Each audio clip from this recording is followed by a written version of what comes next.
conocido el valor de C, puedo volver a aplicar esta misma fórmula, en donde el C es conocido, el D es conocido, este diámetro interior, y la S le aplico la S máxima, es decir, esta teórica de acá.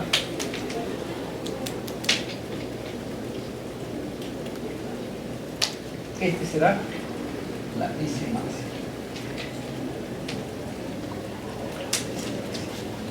En consecuencia, el caudal máximo de paso del agua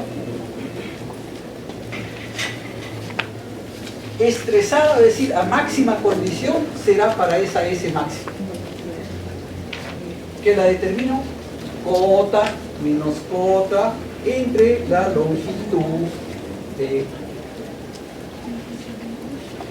L total, vamos a llamar. Entonces, según será aplicada esta fórmula, la U máxima que puede pasar, la máxima capacidad de conducción de esa línea será 0.2785 por el C que acabo de calcular con esta fórmula, basado en mediciones de campo, por el diámetro interior que lo he medido en campo a la 266 por la S máxima que la estoy determinando en gabinete. Diferencia de nivel entre este punto, entre este nivel, entre esta cota de descarga, entre la longitud. Determinar el caudal máximo, puedo ya recién comparar cuál es el caudal de diseño de la línea en la segunda etapa. Si es menor será suficiente, pero si el caudal de diseño de la línea es mayor, tengo que diseñar una línea para el caudal diferencia. Si el caudal máximo es mayor que el caudal de diseño de la línea, ahí queda la línea. Sin embargo, si el caudal máximo de la línea de conducción es menor que el caudal de diseño, entonces tengo que diseñar una línea para un nuevo caudal, que será el caudal de diseño menos el caudal máximo que tiene esta línea, el caudal diferencia, y proyecto una nueva línea paralela de un menor diámetro, de un mayor diámetro, para conducir el caudal que necesito. Ese es diseño de tuberías en paralelo. Entonces hay que hacer previamente un cálculo de la determinación del valor de C para esa condición de operación de la línea existente.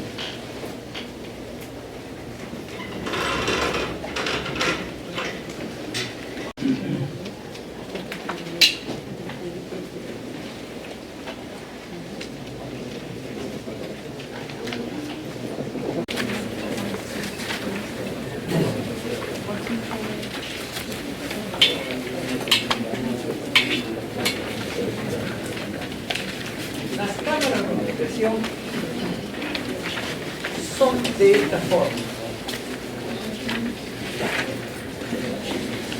Las cámaras de lubricación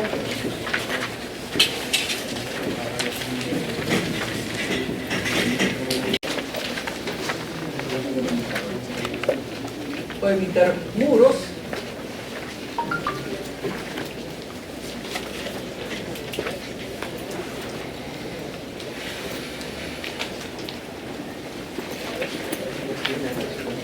tubería que ingresa, tubería que sale.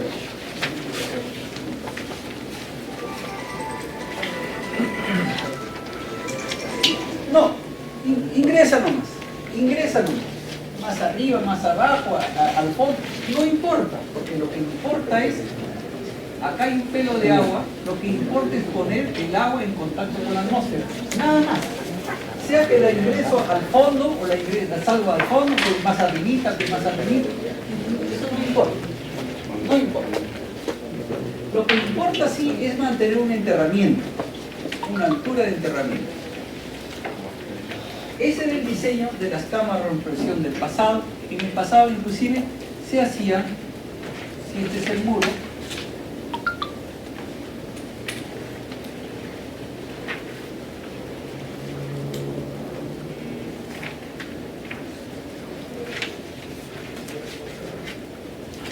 solían hacer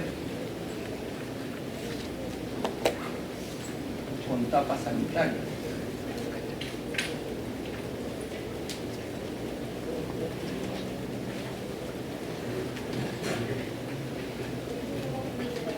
Nada común.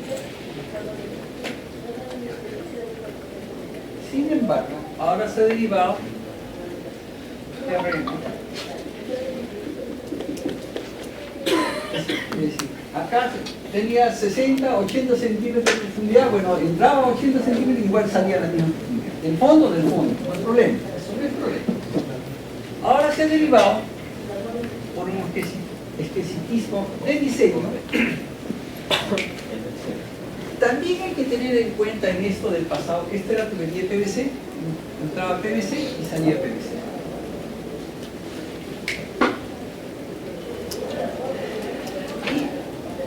Y el ingreso de la tubería de PVC a un muro de concreto tiene diferentes, no tienen igual adherencia, tienen coeficiente de dilatación diferente.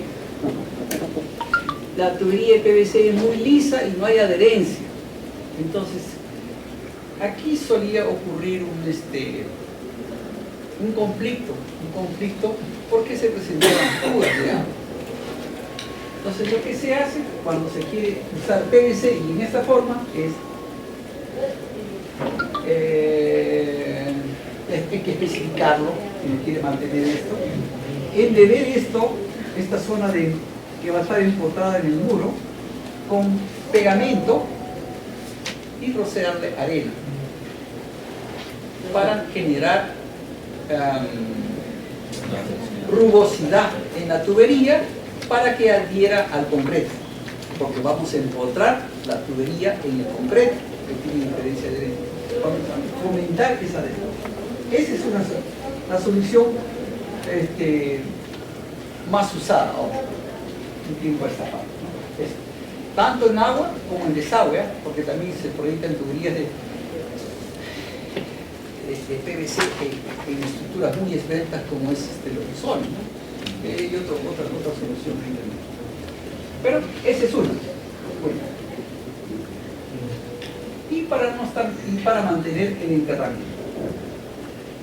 También hay que tener en cuenta que esta altura debe ser mínimo 0,30 para evitar el ingreso de aguas de escorrentía superficial o de inundaciones. Donde se proyectan cámaras con protección no debe ser enterradas, porque si se entierran o están a nivel, el agua entra por acá y contamina el agua. Es una cuestión de orden sanitario. Siempre debe volarse 20, 30, lo más recomendable es que sea 30.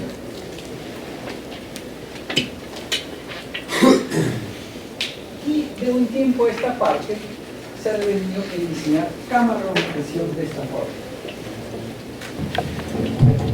Tubería de ingreso lo hacen generalmente en fierro galvanizado. Acá proyectan una transición de PVC a fierro galvanizado. Todo esto en fierro galvanizado para cruzar el muro con tubería de fierro galvanizado que sí tiene adherencia. Inclusive se puede poner una brida rompeagua, que no la necesita acá porque acá hay aire, no hay agua. Y sale siempre por abajo. La idea es poner en contacto el agua con la atmósfera. Y para eso va a servir la tubería de ventilación. Este nivel de agua no va a llegar acá, sino que va a pasar. Va a caer el agua y va a pasar. El ingreso, tubería de salida y rebote. Ahí también falta una tubería de rebote. Hay que poner una tubería de rebote y ventilación para poner en contacto el agua con la atmósfera. Del presente. Las dos tienen igual validez. Dimensiones. 0,60 a 0,80. ¿Por qué 0,60? Porque 0,80. 0,60 es el mínimo. Claro, las cámaras de presión, como cualquier componente de agua, sea en captación, desarenador, sedimentación, planta de tratamiento, reservorio, tiene que limpiarse cada 6 meses. Entonces, para poder entrar a la cámara de represión, tiene que ser una cámara de represión donde entre una persona, por lo menos de cuclillas, para que haga operaciones de limpieza en las superficies interiores. Por eso esa altura, más o menos, la altura debe ser 0,80 y 0,60 para que 0,60 más una holgura de unos 20 centímetros, 0,80 por 0,80 para que se pueda entrar a hacer operaciones, sea con escobilla de cerda de paja o de cerdas de plástico, pero hay que hacer operaciones de limpieza y desinfección. Yo no recomiendo 0,80. Quiero un mínimo porque cuestiones de costo, tengo muchas camas ya, 0,70, 0,60, es cuestión mínima. 0,80 por 0,80.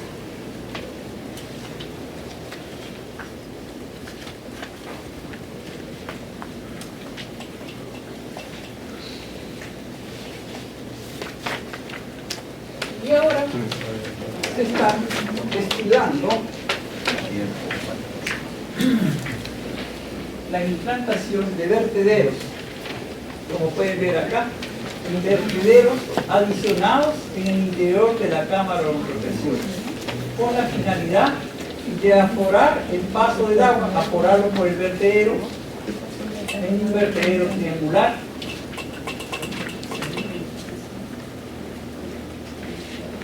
¿Cuándo?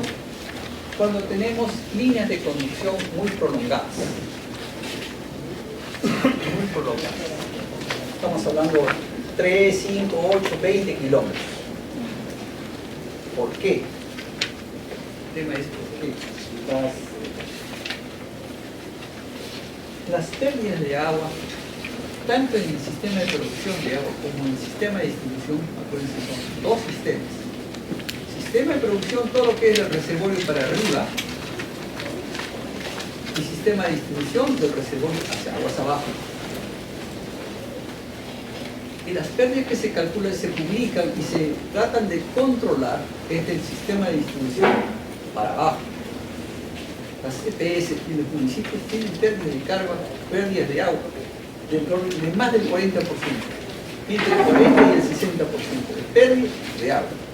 Solamente en el sistema de distribución, sin contar las pérdidas en el sistema de producción, desde la captación hasta el reservorio. Y no son pocas, no es baja las pérdidas de agua, son importantes, no son despreciables, son importantes. ¿Y por qué? Porque las tuberías se fatigan, por más que estén diseñadas y bien construidas, y ha puesto todo el esfuerzo, en el tiempo se fatigan las tuberías.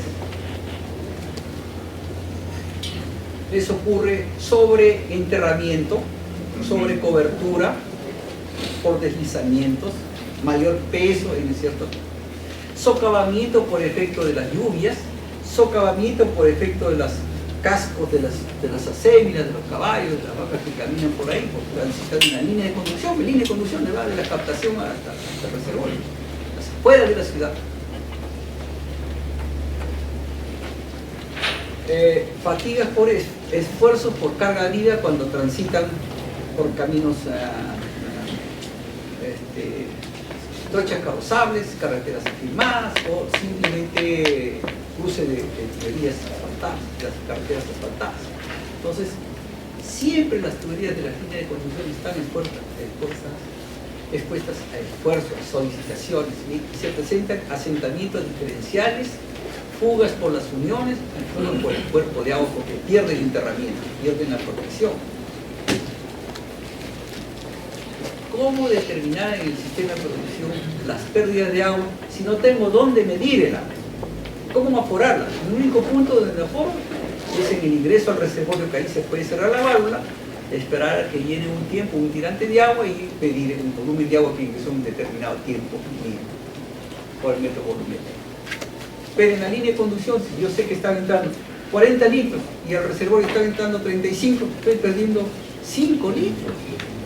Pero ¿dónde lo estoy perdiendo? Si tengo una línea de 7 kilómetros y tengo 13 cámaras de represión y no sé dónde es, tengo que ponerme a aforar en cada línea. ¿Cómo? Si no tengo un aforador. Por eso es. cada kilómetro, cada 2 kilómetros, en líneas largas, para poder determinar dónde tengo pérdidas, dónde ponerme a buscar.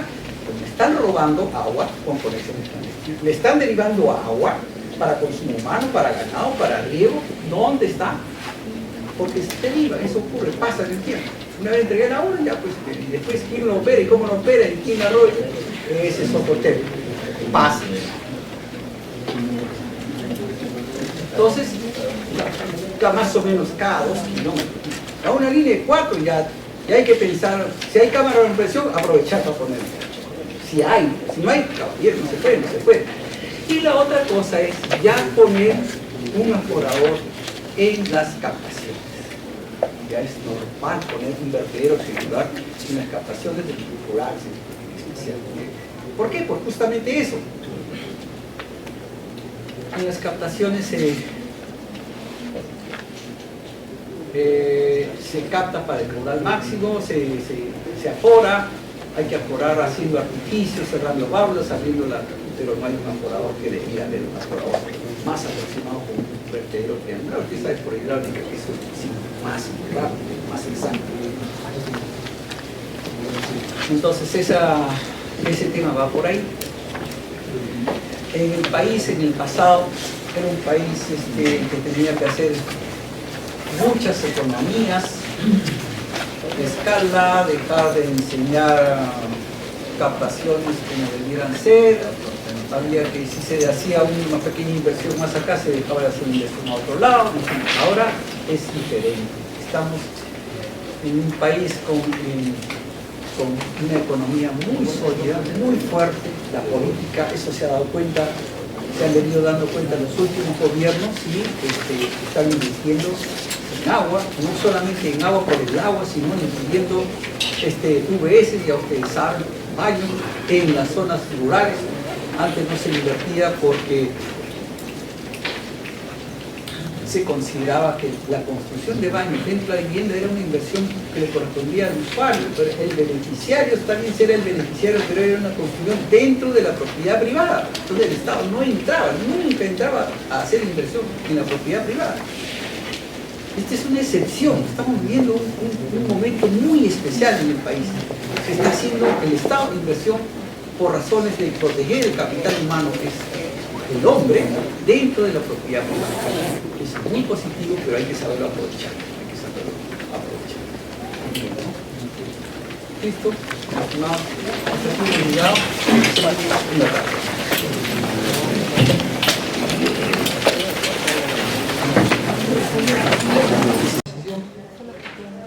De conducción. Nos habíamos quedado en cámara con presión. Ahora vamos a ver válvula térmica.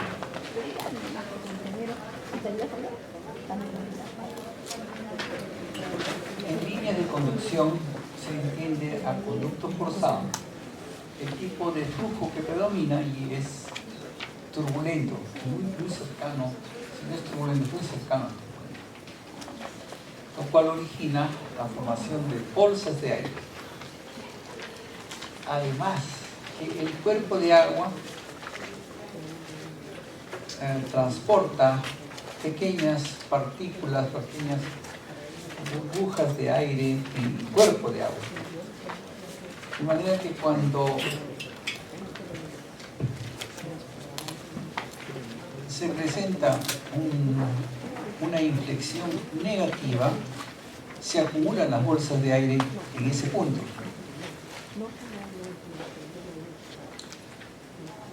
Y lo que genera es el estrangulamiento de la línea de conducción, es decir, el paso del agua por su interior. Cuando esto ocurre, en estos puntos se acumula el aire, no pasan porque el aire es más liviano que el agua.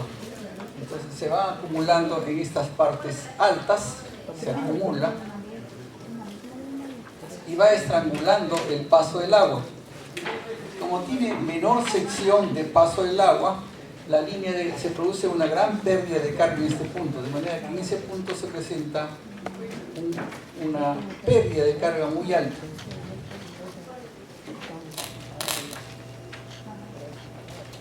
al punto que llega a disminuir el paso de caudal a un caudal mínimo y la línea de estática se levanta, se pone prácticamente horizontal. El fenómeno que ocurre es una gran sobrepresión sobre este punto, una gran presión, y se suele romper la tubería en ese punto justamente. Cuando se trataba en el pasado de líneas de conducción de asbesto cemento, el corte, la ruptura de la tubería era puntual. Se cortaba como si le hubieran cortado un bloque de mantequilla con un hacha, perpendicular al alineamiento de la tubería, al eje de la tubería. Un corte perfecto. La tubería de PVC se fractura, se rompe por efecto de la onda de presión, la presión. Entonces, la solución para evitar esa presión interior del agua, evitar el estrangulamiento del paso del agua por la presencia es expulsar el aire. Entonces, en este punto se coloca, en este punto de la línea de conducción que está pasando acá, en este punto, se proyecta una abrazadera, una válvula de compuerta y una válvula de aire. Esta es la válvula de aire. Una válvula de aire automática en la que si el agua está pasando por la tubería y está pasando a sección plena, a plena llena, mejor dicho, la presión de agua está ejerciéndose sobre un elemento circular, sobre una esfera, está ejerciendo presión sobre esta esfera que está en el interior de la válvula de aire y presiona, obtura un orificio que hay en la parte superior. Cuando por el contrario se crea una bolsa de aire, no hay presión de agua que esté ejerciendo presión sobre esta pelota, sobre esta esfera, y la esfera cae. Va a caer y el aire va a pasar. El aire va a pasar por acá y va a salir por acá. Y va a salir el aire y obviamente también con una parte de agua. Cuando ya el agua esté presionando la pelota va a salir un poquito de agua. Esa agua va a salir de manera que hay que proyectar la ubicación, proyectar la válvula de aire en un compartimiento, puede ser un buzón, una caja cuadrada, en la que se proyecte una tubería de drenaje del agua, o de lo contrario poner un sumidero. Y obviamente es un grava, ¿no? Grava. En secciones planas, en donde no hay esta situación de quebradas, vamos a suponer que este terreno sea así, mando el drenaje hacia una parte baja, en la línea de conducción, en el campo, donde estamos transmitiendo el agua, transportando el agua de la captación a la playa de Danite, vamos a encontrar quebradas, vamos a encontrar zonas bajas y la mandamos. En zonas planas, como por ejemplo acá, en Trujillo, en Chiclayo, ¿no? Zonas planas, podremos hacer una cama de drenaje, ¿no? Un sumidero. Si por el contrario, esta situación, el terreno es impermeable, no hay forma de drenar el agua acá, o por el contrario, el agua está muy arriba, el nivel freático está sobre este nivel de fondo, entonces hay que crear una caja de captación para poner una bomba de sumidero y evacuar el agua por bombeo.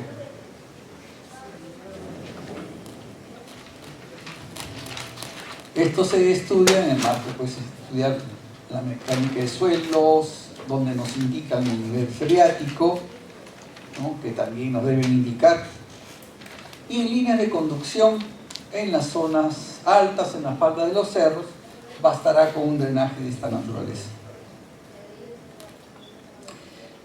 Las válvulas de aire deben ser diseñadas para operar en forma automática. No funcionan las válvulas solamente con válvula de compuerta, no funcionan.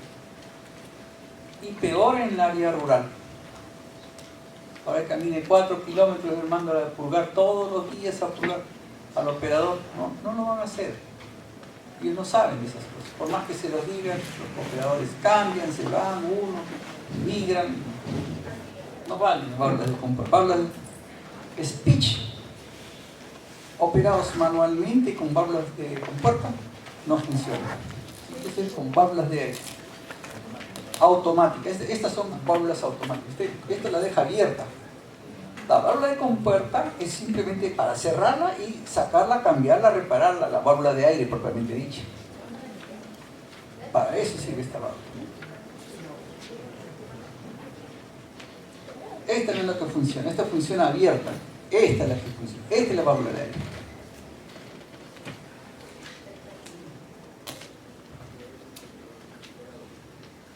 Speech, llama válvulas de aire o speech, donde esto no aparece, solamente aparece esto. Eso no funciona.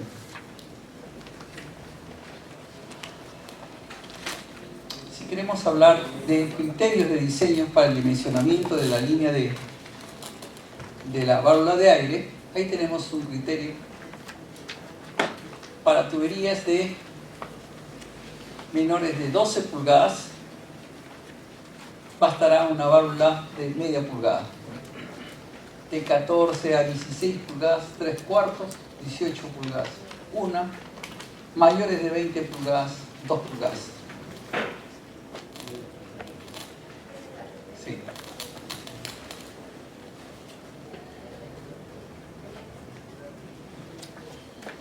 Y hay diferentes válvulas de aire, ¿no? Sí. Y hay simplemente con orificio y el agua sale nomás, ¿no? Hay otras que tienen este dispositivo.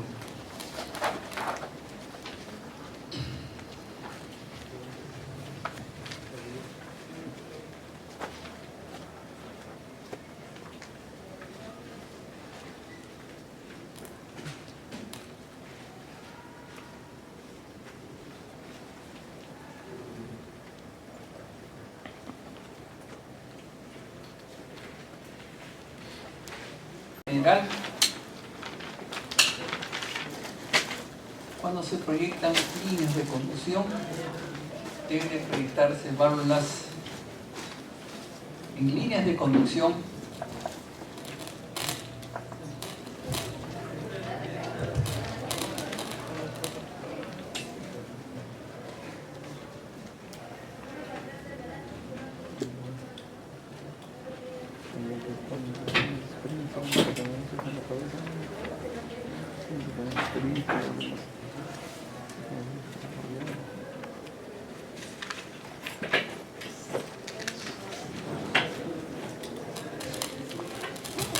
de doble función, de expulsión de aire y de admisión de aire.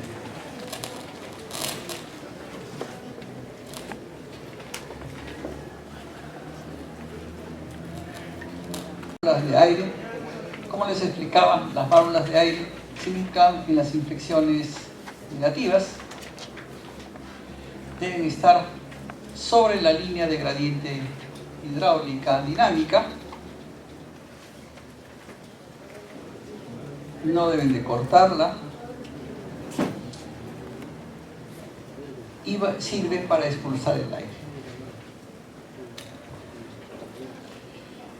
Cuando está en condiciones de operación va a funcionar expulsando el aire, pero cuando se presente la rotura de una tubería,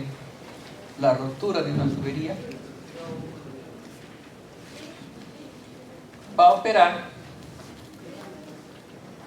el agua va a salir más bien por el punto de rotura.